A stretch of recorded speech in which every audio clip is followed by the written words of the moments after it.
everybody, and welcome to today's Tips and Tricks webinar. I'm Tom Kerrin. I'm a team member from CAMMS here located in Adelaide, and I'm happy to take you through some bits and pieces today on the CAMMS project solution. So first of all, thanks for taking time out of your day to come and have a look. I know you're obviously busy people, so I really do appreciate the time. I won't look to take too much out of your day, but I hope that this is useful for you, whether you're an existing user looking for a bit of a refresher or maybe some areas of the system you haven't got to know as well just yet. But also, if you're not a CAMMS project user and you're sort of exploring the market, I hope that you can find some things out today that are of interest to you. Okay, we'll get going. So what I've got open here at the moment is CAMMS project. So I've logged into the cloud-hosted solution, and what I've got here is a registry, I guess, of all my projects in the system. It's quite a nice, neat little area. Enables you to have a quick snapshot of what's going on in a particular project, look at different things in terms of your, I guess, your financials and your project status, and run from there. Now, one of the key things that we'll focus on today is the workflow element that sits behind this. So I'll just click into here and give you a bit of a snapshot of what that looks like. But essentially, we'll run through the workflow piece here. We'll then jump back to the project register that I just showed you.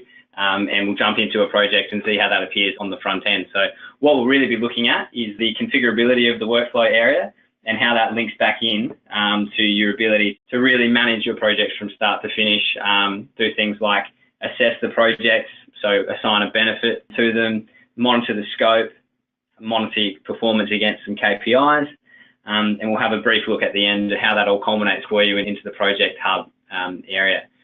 So awesome.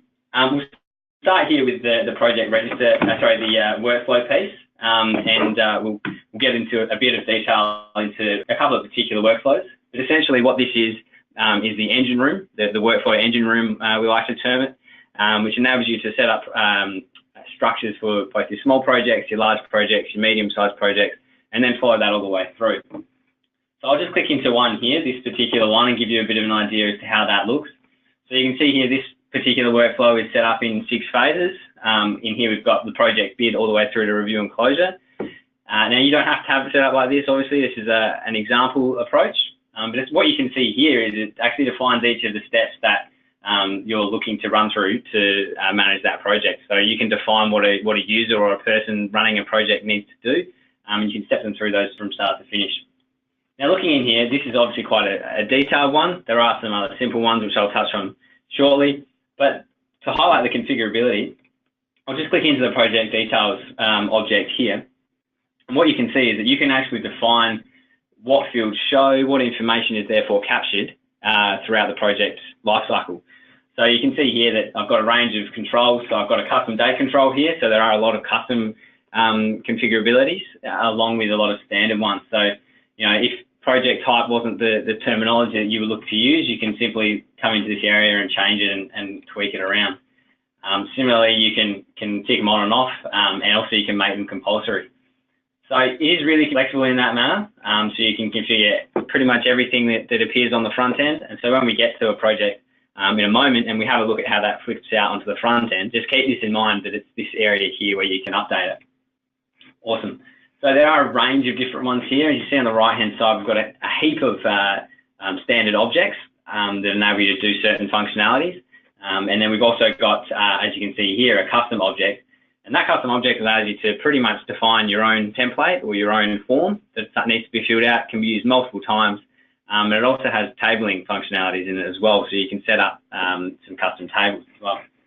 Now, if I'm having a look through here, there are some other key ones that we'll look at as well. So as I mentioned, we'll look at the KPIs section and how you can link KPIs to really, get that extra added benefit to your project management lifecycle. That can then be pulled out into reports, things like that. Strategic linkages are also here. So we've got things like your project linkage or your strategic linkage. So obviously the overarching strategy of an organisation, where does that project sit under that? And then that enables you to run reports and things like that, which actually pull out information based on your strategic planning structure, where that project sits, and what other projects might be related to it. So yeah, look, that's certainly a pretty key one, and as well as this project complexity assessment as it's termed here, but this is really an assessment model, which enables you to define a set of criteria that you need to look at when you're doing a project. What you can see here is they put it into the project bid phase in this example, and what that enables you to do is, okay, before you've started a project, here's my score taking into account X, Y, Z of the a particular framework that you define yourself, and run from there. So I don't want to spend too much time on the workflow area. I just wanted to give you an idea of how configurable it is. So these are all drag and drop type approaches. So if I wanted to move this a phase, I could simply drag it and move it a phase. If I need to delete it, I can just simply drag it and delete it into this area here. And similarly, if I need to add a new one, I can drag and drop across here. Now, obviously, there is a number of options here, so there's a number of different functionalities. So just quickly, while we're here, this area up the top here, this support area, this has a user guide in it. Now, if I click into the user guide, what you'll see is it's a complete repository of information based on that stuff. And you can actually come in, you can search for that particular object, and it will tell you in here what that does and how that information is represented. So really, really good first point of call is to come into here and have a look and have a bit of a run around if you're in the project.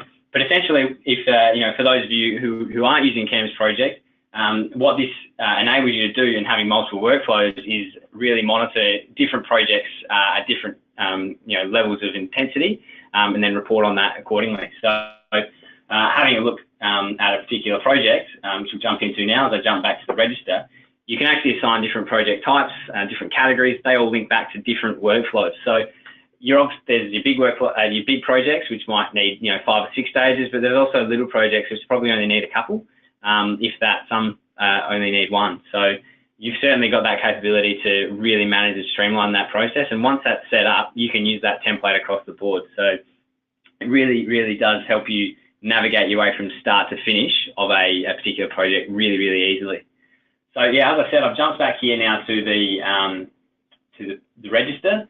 And what I'll do just quickly as well, just as an aside, you can actually use this to filter in and out the register to make it a bit more customizable to yourself. And you can also come in here and there's lots of different pieces that you might be looking at to save as sort of a default search. So when you enter the area here, you can come and have a quick look.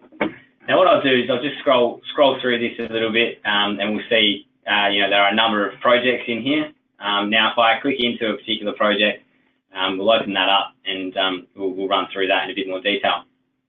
Great. So what we've got here is a front-end look of what I just showed you. So this form on the left-hand side here, so we're running through a number of different steps. This form is really quite, it's a reflection, of the workflow that you set up. So, from a project management perspective, this would be different for each different project type you follow. And then just keep that in mind as well, that when we quickly touch on the hub, the area where you can sort of manage all your updates in a one sort of, centralized area, this then can pull through there as well. So, yeah, what we're really looking at here is the front-end display of that workflow where you can actually enter in information and then at the end of it, put out a report, because obviously the key here is to be able to get some data that you're able to do some real good work with. And so, getting that out in a report is quite handy. Okay, awesome. So running through this in a bit more detail. So this is the project details page. So a really good example of what I was showing you before in terms of the configurability is you can actually map this, what I've got here, to whatever the desired framework is. So if you need to record extra text fields for some particular reason, you can do that. If you have different terminology, you can do that. And now if I scroll through, you can see that there's a range of different fields. You can link things to an asset structure, all of that kind of stuff, and it's completely configurable. So if I went to a different project of a different project type, which I'll do shortly, you'll see that the fields are slightly different, as is what appears on the workflow. So you're not restricted into the same steps each time, and that's really helpful in engaging your project management team from start to finish. So a couple of key ones. You can link your budgets and things like that, but for today's services, we'll have a bit of a look here at the strategic alignment first off and first and foremost.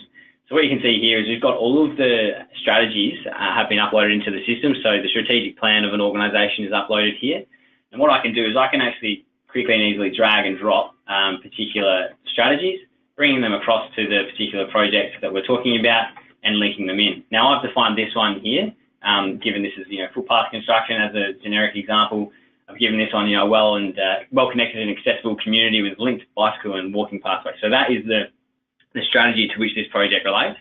And what this enables you to do is, because you've linked it to a strategy, you can then run a report on that strategy with all the projects which come out against that report. So really quite handy to, I guess, navigate through a lot of the noise when you've got many projects running on, and get down to the pointed, I guess, area that you're really looking to have some analysis of.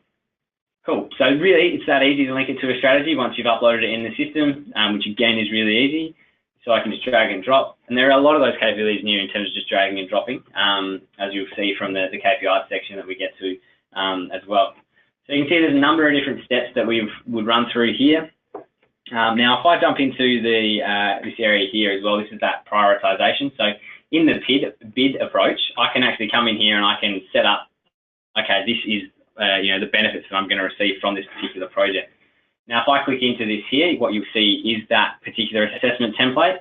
So what I've got here is we've got a range of 1 to 7 here in terms of the project evaluation score, and also in terms of the project readiness. Now, I've actually got here the capability to, in myself here as a user, assign that to a particular qualitative measure. And what the system then does is, in the template that you've spun up, there's a quantitative measure in this example attached to that, which then gives you the score that we'll have a look at shortly.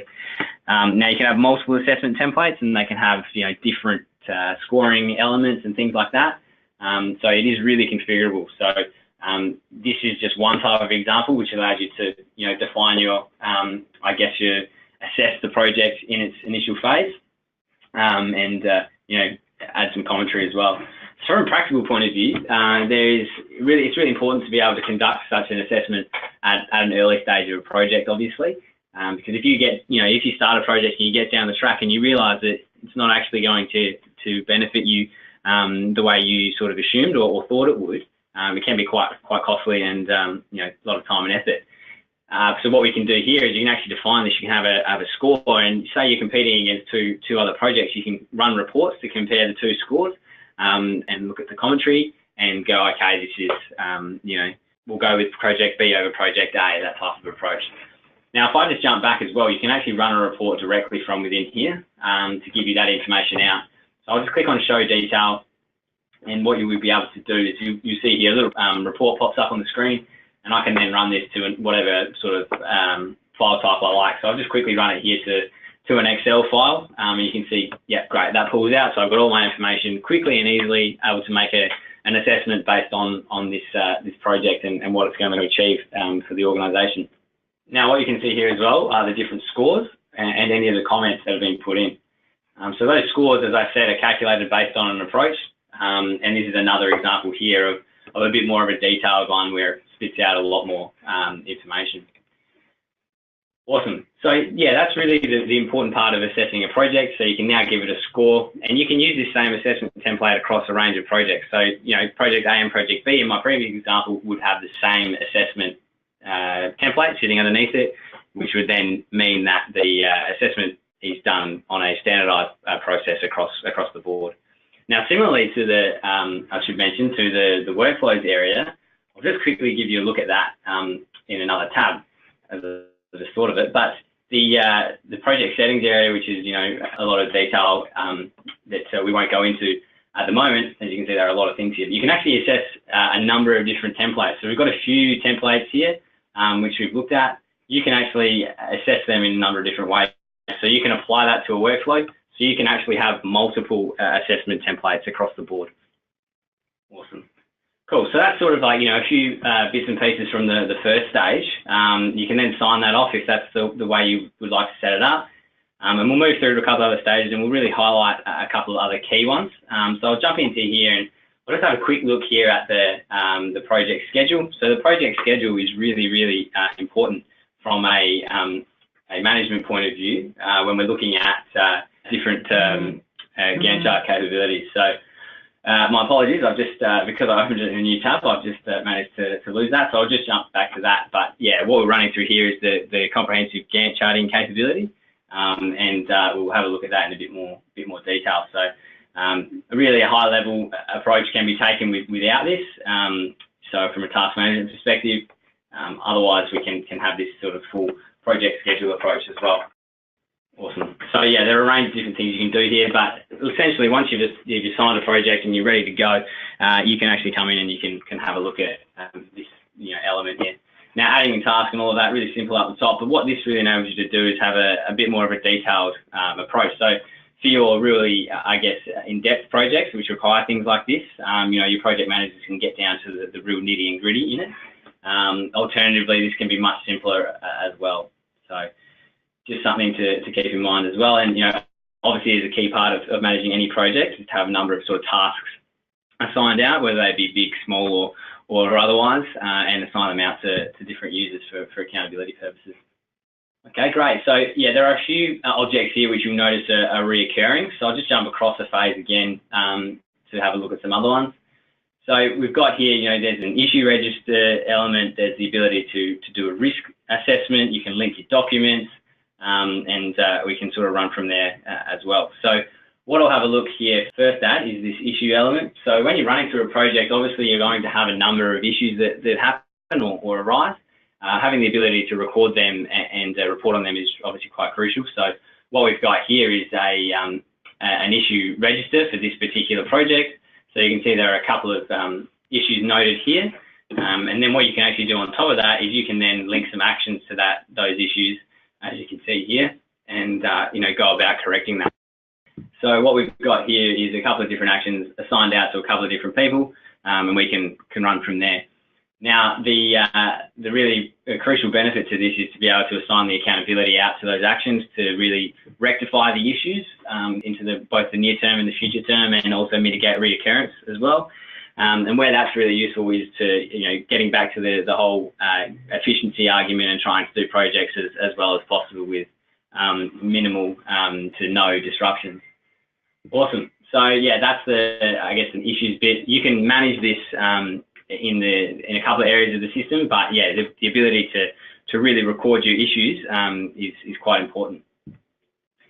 Similarly is this risk element as well. So having the ability to record a risk against a project, so recording your project risks, is really important. Now, this has been set up in line with the ISO 31000 approach, and we'll have a bit of a look there as we run through this. But essentially what you can do is, if I click in, you'll see that there's a range of forms, again configurable to the approach you want to take. This has been designed in line with the global best practice standards, but there are obviously occasions where different organisations require different things. So yeah, that's again half the approach that we're sort of looking at.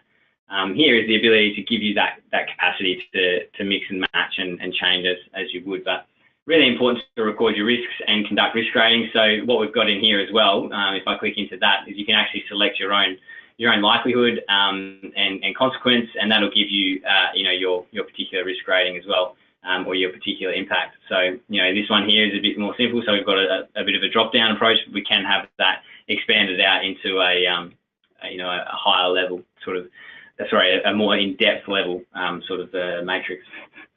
Right. So you run through the initial risk assessment, current risk assessment, and linking that is really, really easy. So if I click into risks again, just to give you an idea.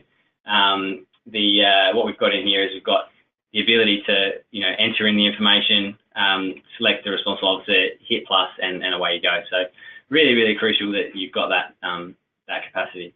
Awesome. Great. So other things as well, linking of documents, keeping everything in a central repository of information. So this here is really easy to do from an upload perspective, but from an output perspective, it enables you to have everything in the one place. Now, I'm sure many of you would use some form of document management system, and the integration capabilities are there as well. But essentially, the reason for behind this is to make sure that everything you need to manage a particular project is done from within the one area. So, you can have linkages here to that document management system. You can upload documents here if that's what you choose to do. But the approach there is, generally to have a look and link all of your projects into one. Link all of your documents and all the information into your one project. Great, cool.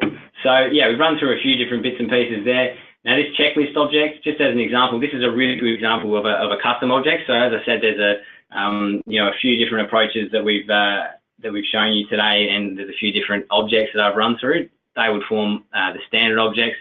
In terms of the custom objects, having that ability to define information and then pull that out into reports is really quite crucial. So from an organisational perspective, there's going to be information that you record against a project that other organisations probably wouldn't, because obviously it's not relevant to what they do. So having the ability to have that flexibility here in terms of what you want to record is quite important as well.